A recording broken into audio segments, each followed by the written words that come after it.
श्रोता प्रेमियों, मैं राम सागर शास्त्री आप लोगों के समक्ष रखने जा रहा हूं श्री लिंग पुराण के अनुसार पराशर जन्म की कथा कि कौशलपुर के निकट था मुनि वशिष्ठ का वास, करते थे जो अधिकतर अपना योगाभ्यास।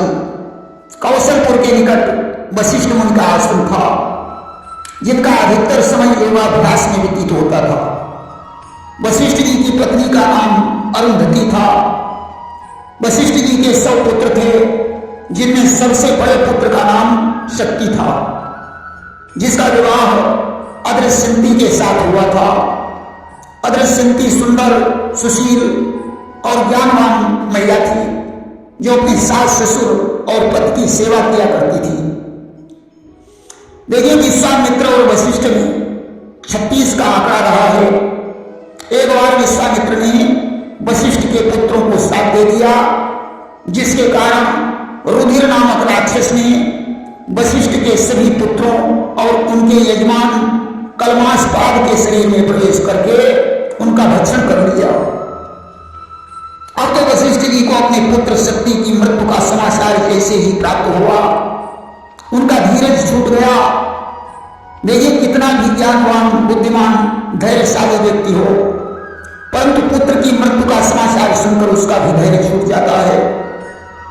वशिष्ठ जी परम योगी हैं, संसार का रहस्य जानते हैं कि यहां न कोई किसी का पिता है, न कोई किसी का पुत्र है। असारम निरम खल संसारम, या सारा संसार ही असार है। कहा गया है कि दूसरे को ज्ञान देना तो आसान है, परंतु जब अपने सर पर बीतती है तो ज्ञान एक कोने में भरा रह जाता है। कि एक कवि ने लिख दिया कि कब संभव हरे जंजाल उठे, जितही तितही पर धूम न होए, कौनी कला असमीत कहा कि मर जाए लगा और बाप न रोए। आग लग जाए और धुआं न हो, पुत्र मर जाए और बाप रोए नहीं, ऐसा कैसे हो सकता है। वशिष्ठ जी बहुत रोए कि हा पुत्र पुत्र पुत्रेति क्रंदमानो मुहुर्मुहु, अरुंधत्या शामुनि पपात भूमि दुखिता। वशिष्ठ जी अरुंधति के सहित हा पुत्र कहते हुए जमीन पर गिर पड़े। पुत्र के वियोग में दुखी होकर वशिष्ठ जी एक पर्वत पर पहुंचे। विचार करने लगे कि इस पर्वत से गिरकर मैं अपने प्राणों को खो डालूंगा। आज वशिष्ठ जी उस पर्वत से क्यों नीचे गिरे, माता पृथ्वी ने वशिष्ठ जी को अपनी बाहों में ले लिया कि जड़ के समान थे योधिराज, करुणा ने ऐसा जकड़ लिया, लेकिन पर्वत से गिरते ही माता पृथ्वी ने पकड़ लिया। इतनी करुणा है कि माता पृथ्वी की आंखों में भी आंसू आ गए। इसी बीच शक्ति की पत्नी वहां पहुंच गई। उसने कहा, पिताजी आप अपने शरीर की रक्षा कीजिए, मैं गर्भवती हूं, आपके न रहने पर पुत्र की देखभाल कौन करेगा। आज शक्ति की पत्नी ने अपने शिशु को अपने हाथों से उठाया और चेतना प्रदान की। वशिष्ठ जी को होश आया। इसी बीच उधर में स्थित बच्चे ने वशिष्ठ को एक वेद की ऋचा सुनाई। वशिष्ठ जी चकित हो गए, ये वेद की ऋचा कौन बोल रहा है। उस समय भगवान विष्णु ने आकाशवाणी में कहा कि हे वत्स, ये वेद की ऋचा तुम्हारे पौत्र के मुख से निकली है। शक्ति का पुत्र, परम विद्वान, मेरे समान शक्तिशाली और रुद्रभक्त होगा, जो आपके कुल का उद्धार करेगा। यह सुनकर वशिष्ठ जी को धैर्य प्राप्त हुआ, परंतु थोड़ी देर बाद वे पुनः रोने लगे।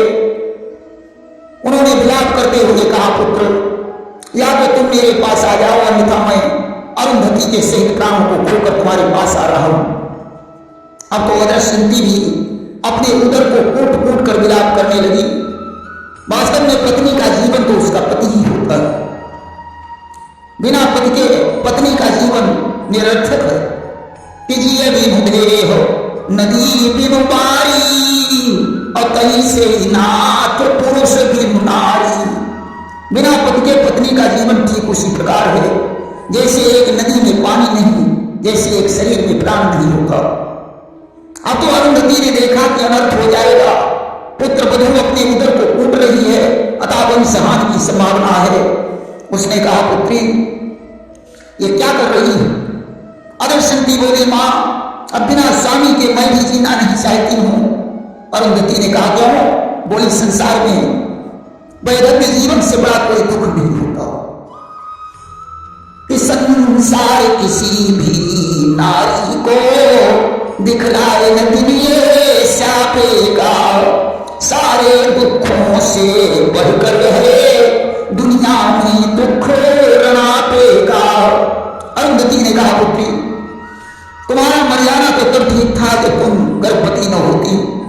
तुम्हारे उदर में बच्चा पल रहा है, इसलिए तुम्हें मरने का कोई अधिकार नहीं।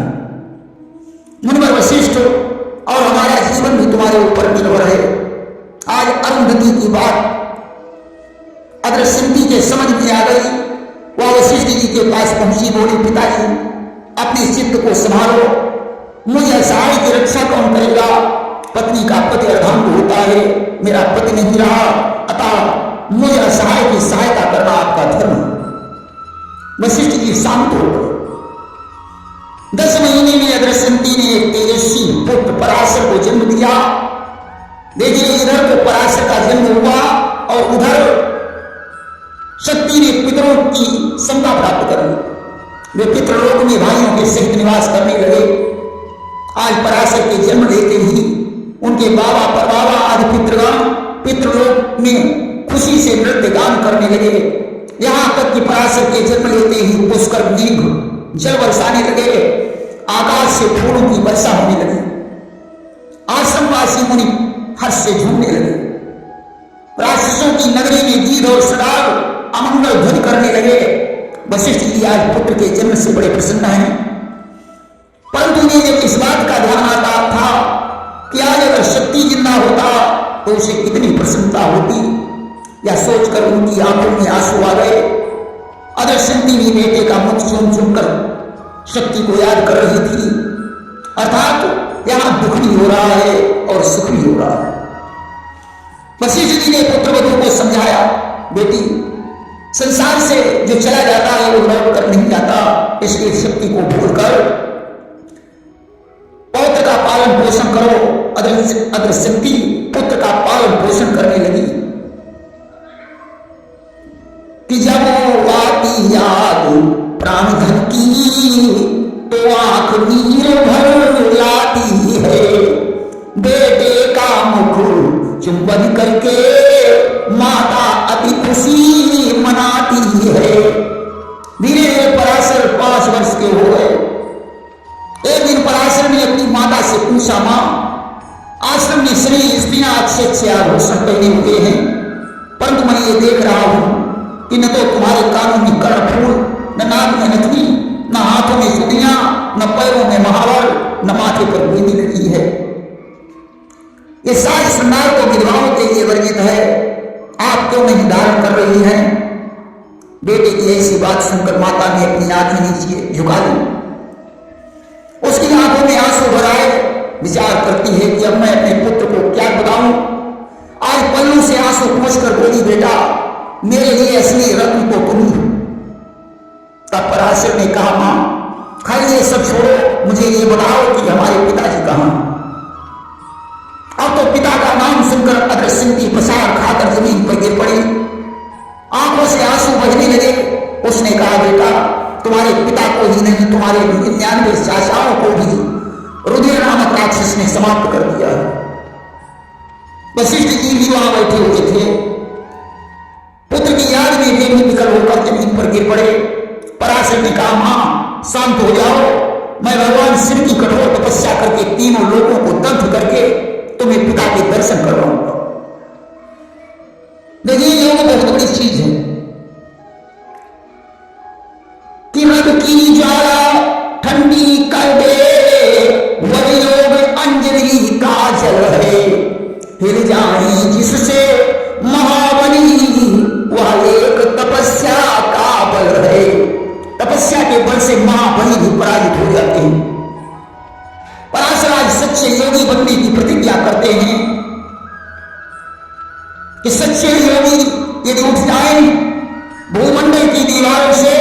तो दुनिया हो जाए तबाह दुष्टों के अत्याचारों से।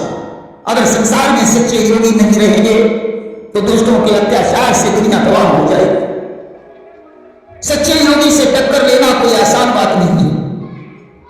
सच्चे योगी तो ब्रह्मा विष्णु और महेश से भी टकरा जाते हैं, यमराज से लड़ जाते हैं, सृष्टि को पलटने की क्षमता रखते हैं, वर्षा को रोक देते हैं, राजा को रंग और रंग को राजा बना सकते हैं, शीत को चिंगारी बना देते हैं।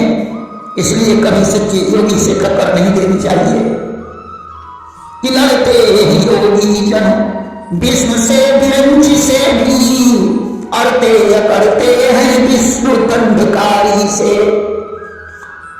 सृष्टि उलट देते हैं, दृष्टि पलट देते हैं, दृष्टि कर दिखाते हैं नरपति कारी दे। अंजल की जल में ही काजल की जल जाभाव, कर दे करा दे कहो शीत छिनगारी दे। और मक्कर के चक्कर में भिड़ियो सभी से पर, टक्कर न लीजे तात एक जटाधारी दे। आज पराशर ने सच्चे योगी बनने की प्रतिज्ञा की। माता ने कहा पुत्र जाओ तुम शिव की आराधना करो। वशिष्ठ जी बोले पौत्र तुम्हारा संकल्प उचित है, परंतु संपूर्ण लोक का विनाश मत करो। तुम राक्षसों के नाश के लिए शिव की आराधना करो। आज वशिष्ठ अरुंधति और अदृश्यंती को प्रणाम करके पराशर, आज वशिष्ठ अरुंधति और अदृश्यंती को प्रणाम करके पराशर ने पार्थिव लिंग का निर्माण किया और पूजन में तत्पर हो गए। भगवान शिव से वो प्रार्थना करने लगे कि हे प्रभु, रुधिर राक्षस ने हमारे पिता को भाइयों सहित समाप्त किया है। मैं अपने पिता और चाचाओं का दर्शन करना चाहता हूं। आज शिवलिंग को बार बार प्रणाम करके भी रोते हुए जमीन पर गिर पड़े। अब तो भगवान शंकर का आसन हिल उठा। उन्होंने पार्वती जी से कहा प्रिय, इस बालक की दशा हमसे देखी नहीं जाती। पार्वती ने कहा प्रभु तत्काल चलकर उसे अभीष्ट वरदान दीजिए। आज भोलेनाथ पार्वती के सहित नंदी पर सवार होकर पराशर के सामने प्रकट हो गए। उनका दर्शन करने के लिए ब्रह्मा विष्णु इंद्र भी पहुंचे। भगवान शिव का दर्शन करके पराशर कृतार्थ हो गए। शिव ने कहा पुत्र वरदान मांग लो। पराशर ने कहा प्रभु मैं अपने पिता और चाचाओं को देखना चाहता हूं। भगवान शंकर ने कहा अंतरिक्ष में तुम्हारे पिता अपने भाइयों से उपस्थित हैं, तुम उन्हें देख सकते हो। आज पराशर ने अपने पिता और चाचाओं को देखकर उन्हें प्रणाम किया। उस समय शिव ने शक्ति से कहा कि तुम अपने पिता वशिष्ठ और माता अरुंधति को प्रणाम करो, अपने पुत्र और पत्नी की तरफ देखो। आज शक्ति ने अपने माता पिता को प्रणाम किया और पुत्र से कहा तुम दादा दादी और माता की रक्षा करो। तुम सच्चे सपूत हो जो तुमने संपूर्ण कुल का उद्धार कर दिया। अब मैं अपने भाइयों से जा रहा हूं। शक्ति ने पिता को प्रणाम किया, अदृश्यंती की तरफ देखा और चले गए। इसके बाद पराशर ने शिव की स्तुति की। भगवान शंकर पराशर पर अनुग्रह करके अंदर ध्यान हो गए। अब तो पराशर परम योगी बनकर मंत्र बल से राक्षसों को जलाने लगे। वशिष्ठ जी ने पराशर से कहा पुत्र क्रोध करना ठीक नहीं है, इसमें राक्षसों का कोई दोष नहीं, बल्कि तुम्हारे पिता के लिए ऐसा ही विहित था। क्रोध मूर्खों की पहचान है, बुद्धिमान को कभी क्रोध नहीं आता। हर प्राणी अपने कर्मों का फल भोगता है कि हर एक भोगता है अपनी किए के फल को। वो आम कैसे खाए बोए जो नीम लाकर। क्रोध करने से तपस्या नष्ट होती है, इसलिए राक्षसों को जलाने वाली यज्ञ बंद कर दो। पराशर ने उसी समय यज्ञ बंद कर दिया। तभी ब्रह्मा जी के पुत्र पुलस्त्य जी वहां आ गए। वशिष्ठ जी ने उनका यथोचित सत्कार किया। पुलस्त्य जी ने पराशर को वरदान दिया कि तुम समस्त शास्त्रों के जानकार हो जाओ और पुराण संहिता के कर्ता बनो, क्योंकि तुमने हमारे वंश के राक्षसों पर कृपा की। पुलस्त्य जी के वरदान से और वशिष्ठ जी की कृपा से पराशर ने 6000 श्लोकों से युक्त विष्णु पुराण की रचना की। प्रेम से बोलिए वृंदावन बिहारी लाल की जय।